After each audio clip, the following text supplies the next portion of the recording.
What's up, guys? It's Powerbang, and it looks like we have an update starting from December 11th, which is like now. Without taking the servers offline, the update's gonna come out, but it's gonna come out over the course of some time, and of course I don't have that yet, and it seems as though every time I travel there's an update. Literally every update for the past 10 updates I've been on a plane or in another location, and I can't play the update first, and it makes me so mad. And here we are again, leaving to the Game Awards in a matter of hours to go do the whole like YouTube Gaming Awards. Oh, and we're doing the Rage Gear update. I got on to play, and let's see here what we are going to see. So here's the update reward. Update to the new version between December 11th and 17th to get a bunch of crap. And a time limited winter dress. All right, cool. Main update, new Evo ground mode, Rage Gear. In Rage Gear, players are divided into two factions and randomly assigned as a driver or shooter, which we've seen. I've shown you guys the preview of this on the beta. Each vehicle is installed with powerful weapons. Got it. Pick up Rage Gear exclusive items by crashing into the item crate with a vehicle. Beautiful. We've got a Rage Gear TDM mode, which is basically shooting people and blowing up cars, which is cool. We've got pickup mode. We've also got classic mode, Snow Paradise. When queuing for Erangel in a classic mode, players have a chance to enter Snow Paradise, where the spawn island is covered in snow. Once players enter the match, they will be able to take cable cars on snowy mountains and try out freestyle snowboarding. What the heck? This is like a meme, bro. Like, everyone, no one, give us snowboarding. I mean, you guys know what I'm talking about here. All right, so we got Evo Ground loadout. Added a loadout feature. Players can now enter the armory system from a team deathmatch selection screen and access the inventory screen to edit the weapon and items they bring into the match. This is amazing. I hope this makes team deathmatch and Evo Ground a little bit more entertaining for sure. It also says the variety of weapons that you can use in the loadout increases along with your Evo level. So there's a new leveling system as well that is confirmed coming out. The firearms, ammo, and other resources that are generated at the spawn point in Team Deathmatch will be removed. By default, all firearms that are dropped when an enemy is killed in Team Deathmatch will have all attachments. So they're gonna force you to level up your weapon, but people will drop their weapons now when you kill them, and you'll be able to switch them out, similar to other games that we've seen out there, namely Call of Duty being one of them. So we've got a TPP update as well. In the new update, a button switch to FPP has been added to TPP in Classic, Arcade, and Training Grounds. Tap the button to switch to FPP, even while inside a TPP match. What? Another meme, like everyone. No one. Let us play FPP while everyone else can peek around corners in TPP. What? What? I'm so confused. I really am. Classic mode, healing while moving. Medical items that players can use while moving include medkits, painkillers, energy drinks, bandages, first aid kits, adrenaline syringes, and some consumables from other modes. Movement speed is greatly reduced while using consumables. This is an amazing change. I'm really happy to see this, and very thankful they finally got this, put it into the game. I can't tell you how many times I've wanted to just move a little bit around a corner or something while healing at the same time. It would have saved my life in countless situations, and now we have to kind of account for this as we push people. The timing of things is going to be a little bit different, so that's another change that's coming as well. We've got classic mode, healing continuously. Bandages can be used continuously, automatically, to restore health. That's pretty sweet. I like that as well. Backpack ornament. They've added backpack ornaments. The same ornament is used for level 1, 2, and 3 backpacks of the same type. Ornaments sway naturally after they are hung on a backpack. I don't understand the point. We'll have to take a look at this when it comes out. Spectator tier restrictions. Added a spectator tier restriction. Low tier players will no longer be able to spectate high tier players through their friends to prevent cheaters from benefiting illegally from this feature. Hey, while I'm a little upset that not everybody that is at a certain rank can view other people that they want to watch, that kind of sucks that you're required to play. I don't know what the low rank is. At the same time, I'm really happy to see that they're removing exploits from the cheaters being able to use those, because clearly, like, spectating with a low level account like a bronze 5 or something on a friends list, you can I mean, I don't know. I just think this is really cool. So I'm happy to see that. We've also got some friendly fire kill restrictions. Players can choose to prevent the teammate who knocks them out or kills them from picking up their items in death crates. What? No way! Report a teammate for friendly fire to stop the responsible teammate from performing further actions during the current match.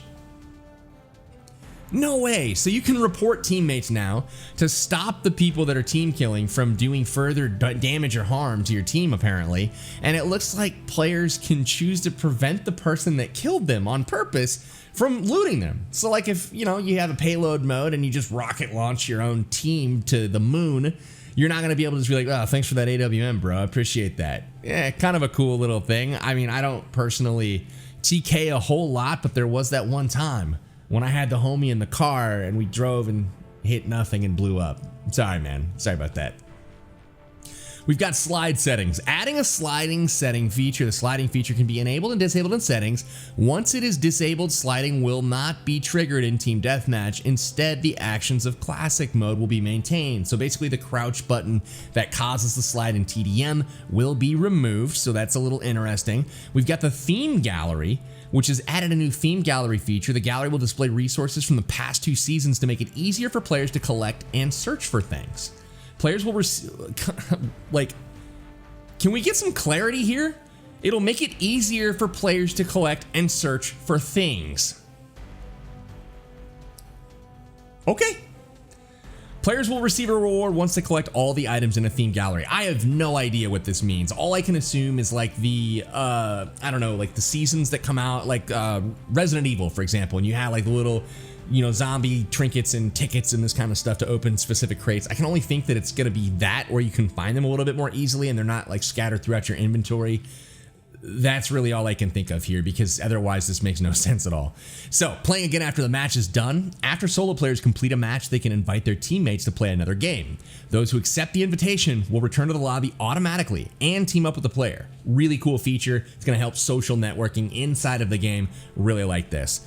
Adding friends after the match is done. After completing a match, players can tap and use the invite friend feature under their own avatar within the results page. When the invite friend feature is used, teammates will see the invitations sent by players. Okay.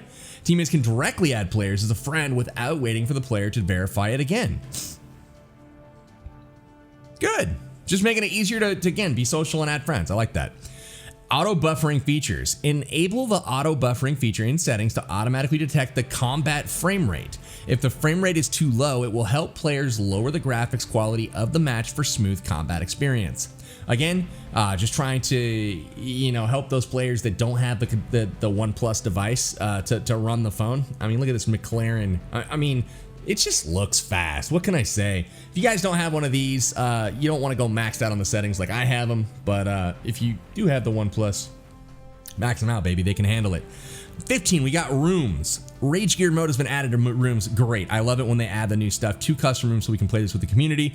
Pack, download reward. So added a map, download reward guide, download to collect the corresponding rewards. They're just trying to pack the other maps that are not Erangel and get people into Miramar, get people into Vikendi. Sandhawk is always doing fine. Achievements. Added achievements related to the reporting of plugins and Rage Gear. I don't get it. Reporting of plugins. Is this like literally reporting people? Like for doing things they're not supposed to, or what? I don't know. It seems like if that were the case, they're just going to be like, we've added achievements to reporting of plugins and Rage Gear.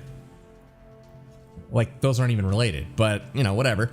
Rage Gear obviously is going to have some new achievements, which is great. New mode, new achievements, new things to do. I like that.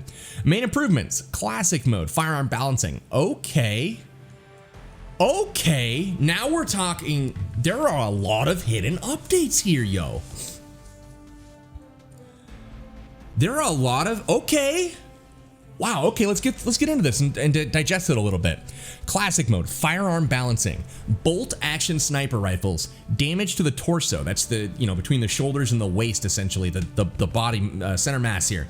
If you hit the torso, the damage has been increased by 30% from 1.0 to 1.3. So basically 100% damage here is now 130% damage.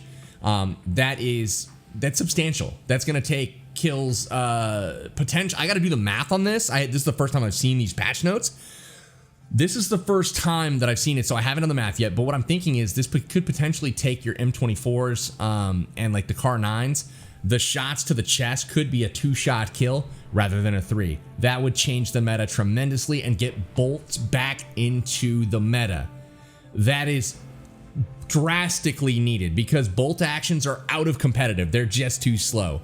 Hitting somebody, if you don't get that little itty bitty headshot, it's just, you can't use it competitively. Very, very few players can. Yeah, really, really like this. AWM bullet damage lowered slightly from 132 to 120. Now this is curious, and I'm wondering if this is going to drop it below the threshold of an immediate headshot. And I don't think it will, clearly, because, you know, 120 is still over 100, but I believe this is to limit the damage being done to like vehicles, potentially balancing other game modes. I am not 100% sure here though, but it looks like the AWM will do less damage now, but still should be a 1-shot kill to the head, and even potentially to the chest with that 130% now to the torso. All right, damage from the SMGs has been increased by 5% to the torso, and also on the limbs it's been increased by 5%. Good, needed change in my opinion. The SMGs across the board are pretty weak. Crossbow, the damage to the torso increased by 40% from 1.0 to 1.4, and damage to the limbs increased by 20%. Now I am a big fan of this because the crossbow is one of my favorite weapons to use from a fun factor standpoint, but it's just like, if you don't get that headshot, which I kind of like trying to get, but if you don't get it, you're just dead. You hit somebody and like once they're on alert, it's tough. So damage from that has been increased. Now we've got the damage of each bullet on the S12K, and the sawed-off shotgun increased by 2 points. Same with the S686 and the 1897. All shotguns across the board have been increased from 24 to 26. Now the damage of each, they call it bullet. I don't know if this is actually a bullet. I don't know if this is like the pellet of the spray of, you know, actual pellets that comes out of these shotguns, or if they're talking about all of it together. But I would assume, since you can easily one-shot somebody close range, that it's each individual pellet. So if you land more shots, this could be a pretty big change to shotguns, making them much more viable. All right, so for the duck bill, again, more shotgun changes, trying to push those into the meta. It looks like changed increased the horizontal spread of shotguns and reduced vertical spread to increase the vertical spread of shotguns and reduce the horizontal. So it's going to make it so if you can put your crosshair on somebody, that more pellets land. They may not all be center mass or at the head level, but it could be spread, so you get chest shots, head shots, crotch shots, all the way down to the tippy toes. You know what I'm saying? So I like the change to the duck bill. Again, what I'm seeing here in summary of the main improvements to classic mode are they're trying to get bolt action sniper rifles and shotguns more into the meta. Slight buff to the submachine gun damage, but again, the big hitter items, bolt action sniper rifles. Hopefully that gets torso shots down to 2-shot kills. I'm going to do the math on that and test that in a future update. Way bigger update news here than initially anticipated, and I'm glad I'm actually running through this with you guys live, so that's pretty cool. When players are already in a vehicle here, only teammates can get in. Players from other teams cannot get in. So the BRDM basically has been limited to only your team. Probably a good thing, because there's some shenanigans that can go on, although it does limit a little bit of the trolling aspect of the game when you can't get into an enemy's vehicle anymore and just ride along with them, and then you can't shoot into it either. Once you actually stop, you have to blow up the vehicle. Could be kind of a funny thing, especially if you switch seats around on the inside of the BRDM and then hop out on a side that's shielded essentially from your opponent. Very funny stuff that could be done, no longer can do. Leaning improvements. Improve the angle when leaning to the left to give players a better vantage point. So when leaning to the left, it was kind of a little bit not as good. Before, leaning to the right was much better.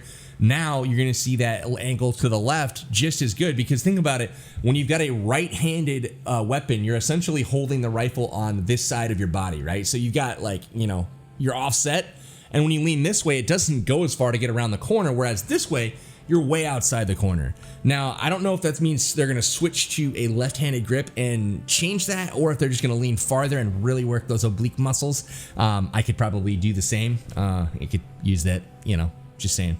But yeah, I don't know. We'll see. Performance improvements. Further reduce lag in team deathmatch. Great. I'm assuming they're going to be tweaking bots, is my guess. Improve the rendering resource usage for high-spec models in TDM. Great. I'm guessing that models like mine with all of these mythic animated, crap on them is going to suck up some memory, and they're going to be reducing the resource usage for that, which is great. Reduce resource usage for some high spec models again, and see, again, that's the same exact thing said twice, so that's great. Improve the basic frame rate of some low spec models to increase. So they're talking low spec models. I am assuming the actual devices, high spec models like the OnePlus 7T Pro 5G McLaren, and you got some low spec models like phones that were made 10 years ago that somehow run PUBG Mobile. Nice work to those phones 10 years ago. I'm looking at you, Nokia. Further reduce the resource usage of various models in battle. So again, across the board, it looks like everything's being optimized. This is essentially what this reads out as. Smoothness when rotating the camera, opening the scope, and moving through the map has been improved. Very vague here, but again, it's saying good things, so that's good. Reduce the loading time required for some Android devices to enter battle. This is really good because across the board, Androids load slower than iOS, and that's because different development teams develop different software to go in different app stores for different platforms. I don't know if you guys know that, but PUBG Mobile on the Android is not the same app as PUBG Mobile on iOS. They're just different. It's like this with every game, with every application. You have an Android team that develops, you have an iOS team that develops. It looks as though the Android performance specs to load the game and actually get those resources on the device has been improved. It's more efficient, so that's good. I'm really happy for that because I'm an Android user, and I'm really happy to see my side get a little bit of boost to that performance. So GG's to PUBG on that. Actions. Optimize the switching between different actions to make actions look smoother and more natural when switching between them quickly. Customizable settings at the end or at the Team Deathmatch are now separate from Infection mode settings. Players can set different UIs for Classic, Team Deathmatch, and Infection. Now, I don't know if this is overkill or not because Team Deathmatch especially has the same general loadout as Classic, so I'm not sure why you would need to differentiate. Why would you want to control things differently? It seems like an ask of things that, maybe we weren't really looking for, but at the same time, if this does help somebody, great. I know I won't use it. I'm going to get my layout as, close to status quo and normal as possible, and I'm going to stick with that because it's all about muscle memory in this game, and I'm hoping to kind of keep my memories muscled. Yeah. Outfit selection. Improved outfit selection to select the gender before the facial shape, hair color, and other parameters. That's good. I'm gonna leave the low-hanging fruit here for you guys in the comments. I'm gonna go on to number 8. Improvements to the sharing screen. Higher quality items shared are now highlighted. Great. I like that. Improvements to the lab. They've optimized the lab to reduce lag. This is great. Again, lab, lag, bad. Lab, no lag, good. So good job. Keep that up. Bug fix. We got scene bugs. Fixed a bug where the two sides of a building window in Miramar were inconsistent. Fixed a bug in Miramar which could cause players to become stuck in a confined space. Fixed a bug in Vikendi which caused players to become stuck in stones. Very interesting that they've talked about 3 specific bugs on the map which seem to be kind of common enough to give them the attention to fix them, but also not common enough to where it wasn't a raging thing. I'm wondering how these particular bugs got enough attention to shout them out in the update patch notes versus all of the other bugs. Was this the only bugs fixed? I can't imagine that it was. Very interesting stuff here. And it just says for more information, please follow our Facebook, Twitter, and follow our YouTube for more exciting videos. PUBG Mobile Team. Now, to rehash all of this stuff, there's a lot of new stuff coming to the game. Rage Gear #1, and who knows when this is coming in. It looks like anytime in the next day or so for me. I don't have it yet, so I can't show it off in production. I've shown you guys the beta already. We will be stepping through all of these changes as we kind of, have this roll out, and when I'm back from the Game Awards in LA. And then Snow and Classic mode is kind of the other thing. Now, those are the 2 content pieces that have been added. Now, specifically though, the biggest updates here so far, and the biggest in quite some time in my opinion, are the gun balancing. This doesn't happen very often, where meta shifts are being influenced here by damage buffs and nerfs essentially. I haven't seen this done in months and months and months and months and months. I literally can't remember the last time that they did this. It's been a year since they've done major tweaking to the way the meta is going to work for guns. Very excited to see how this pans out. I'm looking forward to the shotgun buff that is going to maybe make those a little bit more usable. Submachine guns should become more usable, and you're going to see ARs take a little bit of a dip because They were not given a buff in any area. They were left as is. Sniper rifles though, you know me, that's my game. I love the sniper. I love the bolt action specifically. Very interested to see how the Kar 98 and M24 respectively have all been changed and what it's going to take now to knock somebody. Look forward to a video on that in the near future. Is it possible? Guys, that is all I have for this one. Just wanted to run through all the changes with you while I'm waiting for this update. I've been like literally logging in. Can I get it? Can I get it before I have to fly out? Unfortunately, the answer is no, but we'll be back with a gameplay video highlighting all of these changes. We'll probably take multiple videos actually to cover all this stuff. It's a big update, much bigger than anticipated. Thank you guys for watching. I will see you soon. This is Powerbang. Wish me luck at the Game Awards. Peace out.